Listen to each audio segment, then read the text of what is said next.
Hi hello friends, welcome back to our channel. அனைவருக்கும் இனிய சுதந்திர தின நல்வாழ்த்துக்கள். இப்போ தான் நம்ம சேனலை ஃபஸ்ட் டைம் பார்க்குறீங்க அப்படின்னா சப்ஸ்கிரைப் பண்ணிக்கோங்க. மறக்காமல் பக்கத்தில் உள்ள பெல் ஐக்கனை கிளிக் பண்ணிக்கோங்க. அப்போ தான் நம்ம போடுற வீடியோஸ் எல்லாம் உங்களுக்கு நோட்டிஃபிகேஷனில் வரும்.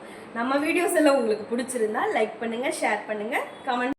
இப்போ நம்ம எங்கே வந்திருக்கோம் அப்படின்னா சேலம் ஸ்வர்ணபுரியில் வந்து நாதை மருத்துவமனை.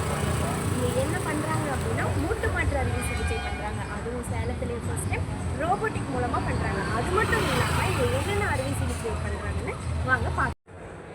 மூட்டு வலி சிகிச்சை, மூட்டு பராமரிப்பு சிகிச்சை, நுண்துளை மூட்டு அறுவை சிகிச்சை, தண்டுவட அறுவை சிகிச்சை, ஜவ்வு கிழிதல், தசை பாதிப்பு, நரம்பு பாதிப்பு சிகிச்சை, முதுகு வலி, கழுத்து வலி, தோள்பட்டை வலி, இடுப்பு வலி போன்றவைகளுக்கு சிறப்பு அம்சத்துடன் சிகிச்சை அளிக்கப்படுகிறது. நீங்கள் ஏற்கனவே மூட்டு மாற்று அறுவை சிகிச்சை செய்து தோல்வி அடைஞ்சவங்களுக்கும் வெற்றிகரமான முறையில் சிகிச்சை அளிக்கப்படுகிறது. இன்னும் என்னென்ன சிறப்பம்சங்கள் இருக்குதுன்னு அடுத்தடுத்த வீடியோவில் பார்க்கலாம். மூட்டுகளின் ஆரோக்கியமே மனிதனின் ஆரோக்கியம். தேங்க்யூ.